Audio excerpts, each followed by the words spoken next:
So a virtual beacon is the idea of you're going to place physical beacons in your area to cover, kind of like the way you do Wi-Fi coverage. So you create a ubiquitous coverage, so you could create a beacon anywhere. And then through the use of our cloud center and our software, you can say, at this physical location that's within the realm of my beacon coverage, I'm going to create a virtual beacon. It's going to go, oh my gosh, that's the largest beacon I've ever seen. It is the largest beacon I've ever seen. Yeah. And we're really tackling that cost of ownership when it comes to beacon, right? The idea of having to move the beacons, having to power the beacon, so no battery checking, no having to move the beacons because this is a PoE powered, so it's power over Ethernet. So and anywhere I want, I could create a virtual beacon. So I'd actually just unlock for editing and be able to add a virtual beacon. So instead of, hey, I've got a new event and I want something to trigger when a person is by the table here, I can now just drop that virtual beacon here.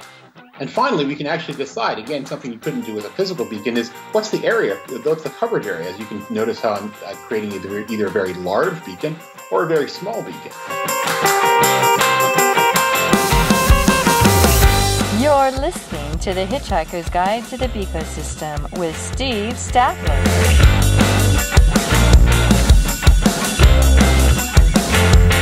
Welcome to the Hitchhiker's Guide to the Beacosystem. My name is Steve Statler. We're doing this in partnership with Proxbook, and this week we have Cisco on the show, so that's a really big deal.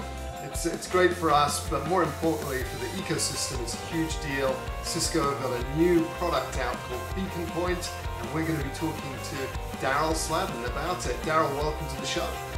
Thank you very much, Steve. I'm glad to be here. I'm very excited to. I followed many of your episodes on the Hitchhiker's Guide. I'm glad to join in. Yeah, it's very cool to have you, and I'm excited that you have really jumped into this ecosystem with both feet. And of course, you had products with beacons before. Do you want to just touch briefly on what the previous beacons? Yeah, absolutely. This is actually our third beacon product. We have the MR32s from as part of our Meraki line, and they've got embedded beacons. So we've got beacon APs with beacons embedded in them, and that can be used for proximity to where the particular AP is. And we also have our 3700, which has got a module, and the module is called the RM3010, used as part of our hyperlocation solution, and that also has an embedded beacon. So we've got both traditional Cisco on our 3700 and 3600s as a module add-on, because people have found that to be a really interesting use case. Well, I've got my APs already mounted. Is there a way of using that technology to add a beacon to it? And that's one of the components of our hyperlocation solution has been to add a beacon to an existing specific set of APs. But those have been traditional beacons that are unidirectional, single broadcast beacons. Okay, so we're talking with this product about virtual beacons. So I think you've done a couple of things here. You've created a new category, and some people have played around with virtual beacons before, but this is really the first big product launch in this space. And the fact that it's Cisco is huge in such a new revolutionary area. And I think what you do for the ecosystem is you reassure those CTOs who've been kind of looking about it, have been thinking about, well, are beacons for real? Is this a category that I really should be moving forward in, going from pilot to deployment? And when Cisco do something like this, I think it's a great endorsement. So I think this is going to be competitive, but I think it's largely going to be complementary because of what a vBeacon is. What is a vBeacon? So exactly, we're trying to make the pie of the Beacon Center ecosystem larger. And so a virtual beacon is the idea of you're going to place physical beacons in your area to cover, kind of like the way you do Wi-Fi coverage. So you create a ubiquitous coverage, so you could create a beacon anywhere. And then through the use of our cloud center and our software, you can say, at this physical location that's within the realm of my beacon coverage, I'm going to create a virtual beacon. So that virtual beacon would take advantage of an SDK that you would add into your product. So we would work with an SDK similar to most of the other beacon vendors. We embed an SDK into your product, and then you'd be able to take advantage of these virtual beacons that we'd create across any of your physical infrastructure. So I think you've got one of these Beacon Point beacons. Can you wave it in front of the camera? And yeah, there you go. So it's actually you're going to go, oh my gosh, that's the largest beacon I've ever seen. It is the largest beacon I've ever seen. Yeah. And so it's actually 9 inches by 9 inches. It really is much more of a infrastructure play. So you're going to be mounting these beacon points similar to your access points. So they're ceiling mounted, 10 to 15 feet in height. That would be across your environment. You would mount one per approximately every 2,500 square feet. You'd create a coverage area similar to where you would create in Wi-Fi. You would have them in sometimes kind of a staggered area, so you actually are able to triangulate. And so think of 3 of these beacons in the ceiling. Now we're able to determine the location of the client by using our algorithms and our cloud center, as well as the client could be triggered to any particular location within that coverage area. And it's a many-to-one relationship between these big beacons in the ceiling and the virtual beacons that are going to be on the floor of a retail store. Can you talk to that? Yeah, exactly. So one physical beacon would be able to create 8 virtual beacons. So that we've got that 8-to-1 ratio. Again, that's because as you start to create multiple virtual beacons, you'll have some overlap, and so the idea of 8 virtual beacons out of a single physical beacon, really allows you to scale your solution without having to physically place them anywhere. And we're really tackling that cost of ownership when it comes to beacon, right? The idea of having to move the beacons, having to power the beacon, so no battery checking, no having to move the beacons because this is a PoE powered, so it's power over Ethernet, so it's going to be Ethernet connected back to a switch. It would get its configuration all based on a cloud system. So once this has a DHCP address that's assigned and connected to the internet, of course behind a NAT and things like that, so it doesn't matter how it gets to it, just needs to connect to the internet. Then you're going to be able to create these 8 virtual beacons anywhere within your coverage area per actual physical beacon. And they can be anywhere. You're literally just looking at a floor plan and you're pointing and clicking and bang, you just moved your beacon or placed a new beacon. Exactly. So you're going to be doing that idea of we've got a map up, and inside that map you could place your virtual beacon at any particular location over your coverage area. Hey, do you think we could? Are you in a position to actually show us this working? Yeah, absolutely. I can show you that.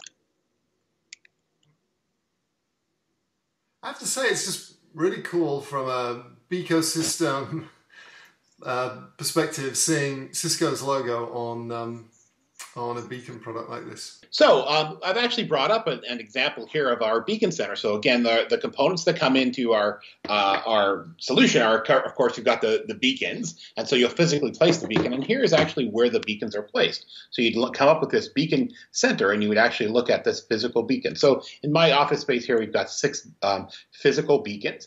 But with these physical beacons, I can now have a coverage area, and anywhere I want, I could create a virtual beacon. So I'd actually just unlock for editing and be able to add a virtual beacon. So instead of, hey, I've got a new event and I want something to trigger when a person is by the table here, I can now just drop that virtual beacon here and add any particular comments that I want about it. So once I edit that virtual beacon, I can do things like decide, hey, what's the major and minor that will pop when this beacon is detected? And using our API, they can have additional fields that are available, such as a message, welcome to Beacon Center, and a URL. So you could pop that. And finally, we can actually decide, again, something you couldn't do with a physical beacon is what's the area, what's the coverage area. As you can notice how I'm creating either a very large beacon or a very small beacon.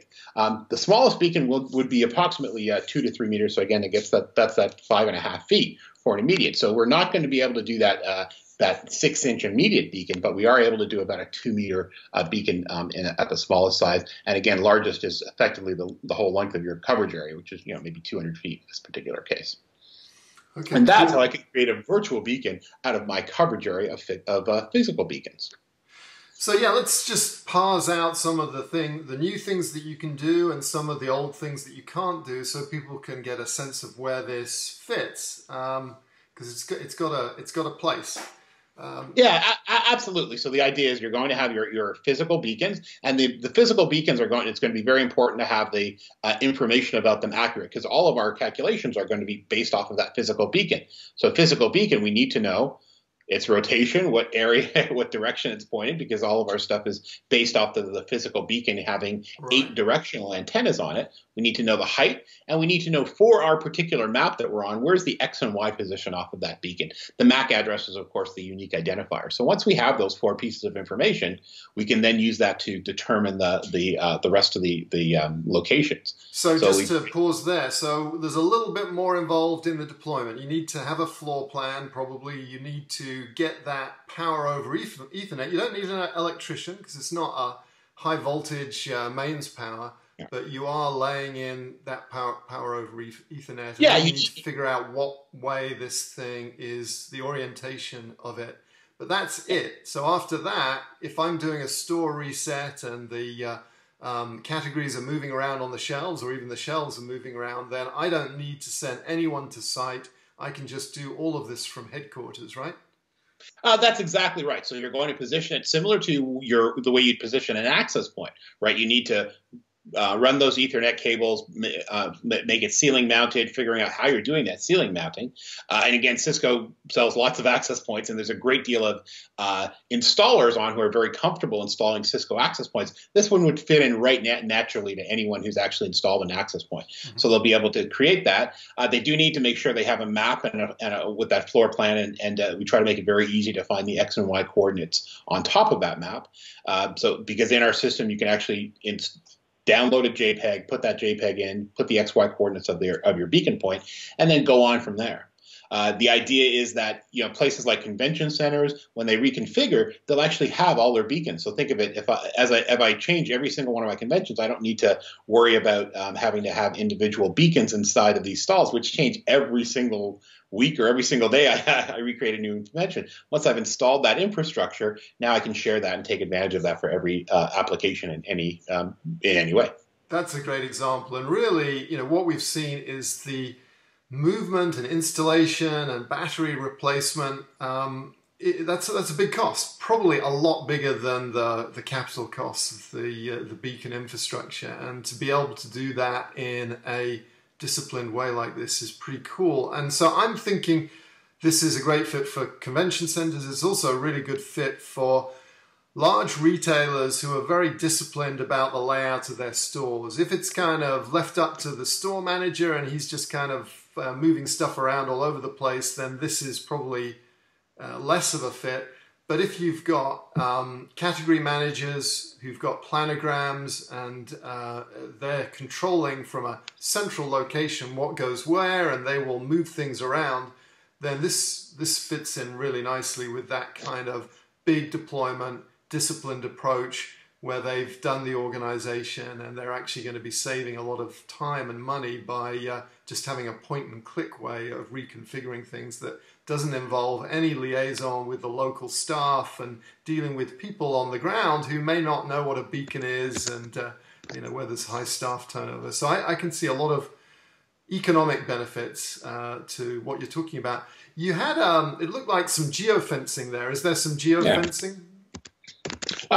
Bringing it back to the capabilities. So there's the idea of creating zones. And so once we create individual zones, as you can see here, we can grab some statistics about how is the application used within the zone. So when I look at metrics, I can actually understand how many people occur, what's the average dwell time and total dwell time within devices that were in that zone. So if I look at these individual zones, we've got empty data sets right now, but I can figure out the maximum or average dwell time within each of those zones. And so we've got the capability of doing a couple of things on the map, right? You're going to create your beacon, you're going to create your virtual beacons, you're going to create these zones, and you're also going to create the concept of paths. So if I want to actually do an indoor mapping solution, I can snap my person to a path in order to make the indoor mapping solution even more elegant. So the idea of walkable paths inside of regions to make sure that even if I've calculated you to be in an area that doesn't make sense, I can snap you to a virtual path. And so are you providing the kind of APIs that I could use if I want to implement wayfinding with this? Yeah, that's actually probably the biggest component of it. It's 50% proximity marketing with beacons and really 50% wayfinding. A lot of our biggest and our first use cases are people trying to solve the problem of indoor wayfinding. So we provide the entire infrastructure end to end for the indoor wayfinding. Provide the map, we provide the APIs that allow you to click on a location and find where it is. We have a sample application right now called Cisco DNA in the App Store that you actually just have to scan a mobile QR code, which you get in your Beacon Center, so you can immediately start showing how indoor mapping works. So it's one of the four components of our solution, right? The solutions are this Beacon Center, the Beacon Points, an SDK, and a sample application. Let's talk about pricing. Right. So the Cisco Beacon Point is the main component of this. This actually has a list price in the U.S. of $695. Again, Cisco sells all of our stuff through a series of resellers. So there's going to be a lot of people who can actually participate in the reseller community of these devices. And then our Cloud Center, that the component that you saw for the cloud, that comes as a subscription cost that ranges in approximately around about $150 per year for a 3-year contract. So you're going to have your Beacon Point and your Beacon Center are the two components of the cost, and then you can have some ongoing additional maintenance depending on how you're looking at that. But those are probably more premium pricing than others. But the difference is with Cisco is that we actually have a reseller, so we'll be participating in this, as well as these are infrastructure devices. And again, you can use 8 beacons for every one physical, and this is a component that Cisco will be supporting.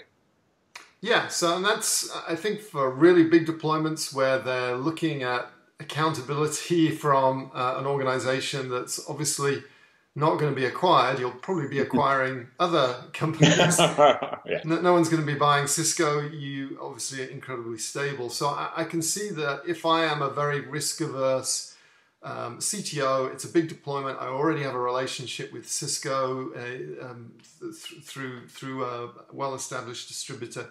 Then this could help me rationalize my vendor policy. It's certainly a lot more money than I would pay, but if I am looking at total cost of ownership, then I think your sales channel have got a really good argument to compete with the physical beacons in this space. But this isn't the end of, even if money weren't an issue, but this isn't the end of the beacon industry as we know it, because what you're doing is fundamentally you're tracking phones, you're not tracking beacons. Is that correct? That's correct. The way this works is the phone itself would receive the energy from all the different beacons, could put that into a UDP packet, and send that out to our cloud service for us to calculate the location, and then that would come back to the phone for it. So it does require an SDK on the phone in order for the calculations to work. And so that's one of the important components. It is required a connected device for us to be locating. And that's a pretty good assumption, I think, for a large number of use cases. But the key point from my perspective is like asset tracking. This is not an asset tracking play. So if I've got 2,000 beacons on pallets that are moving around a warehouse, or I've got beacons on products that I want to measure, then that's basically when you need to look at some of these other solutions. And you guys have solutions in that space, and there are many other players in that space as well. So this is about wayfinding, it's about locating the phone, and there's some real value for large deployments where there's a well-known layout and cost of management is the key. So I think you're in great shape there. What sort of interest have you been seeing? I'm assuming this wasn't just a spontaneous product decision. You've had people asking you for stuff. Can you talk a little bit about the demand and what are the verticals where you think this will be used? Yeah, we've had a lot of demand from our sales force. Cisco's got a sales force of 17,000 AMs and SEs out there, so it's a very strong sales force. Touches pretty much every company out there, unless you're at anybody but Cisco company, you're going to have some type of relationship in Salesforce that have been covered. And so we've had them ask, well, my problem for the customers has been indoor wayfinding. We've been very deep into our asset tracking solutions, again, with Wi-Fi asset tags on top of expensive assets. We've been doing that sort of for a long time. We sort of innovated in that space all the way back to before 2000 with some of our initial capabilities with what we call our location engine. So we've been in that space for a long time, but people are asking for, no, I'm looking for an indoor wayfinding for a person, with an iPhone to find themselves on a map. That was a very specific ask. And one of the largest ones to do that has been in the healthcare space, right? Because as you go through these complicated hospitals in the US, the time it takes from when you enter the door to when I find orthopedics is all sort of time that's wasted, because at that time it may be an expensive doctor or a clinician who's waiting for you, and you need to be able to do as effective indoor mapping as you had outdoors, right? You're able to have a great GPS solution that gets me to the hospital, but that last, 700 feet of going from the hospital door to the right door within the hospital is often one of the most costly journeys of that patient.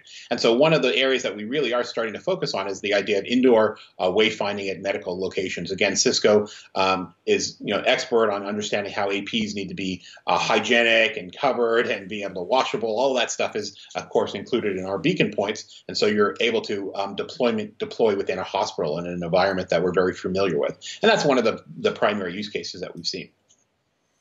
That's really exciting. Well, I think we've got a really good sense of where this product fits. I think it's pretty revolutionary in terms of creating the new. We had iBeacon, now we've got vBeacon. Anything else we should cover off? No, I think, well, one of the things that I do think that might be interesting is, again, with the initial price of $695 and $150 for the beacon points, people have started to do experiments. A little more expensive than others, but this is a good sort of CTO experiment, right? They can try things out. It doesn't cost all that much in comparison to human resources costs and the cost of hiring programmers in the U.S. to install this and try it out. And so we've actually had a lot of people who are saying, yeah, it's a little more expensive, but when I try this out with Cisco, I know these guys are going to be there for a long period of time. So I would encourage people as we start to ramp up to think about how we can include Cisco in trials, because once it worked with Cisco, you'll be able to really scale this on a very large environments. And so you're launching this today. And so if someone wants to get hold of one of these things, what do they do? Well, we'll start at the www.cisco.com/go/CMX. So there's a web page that will actually start to position that, and you're going to work with your local account team partners. So any of the Cisco partners that are in the area, we're having a webinar for those ones that will be really informed about our Cisco Beacon Point. So contact your Cisco sales and go on our Cisco website. Fantastic. Daryl, congratulations. Thanks for joining us. It's been a real pleasure. All right. Thank you very much, Steve. Bye.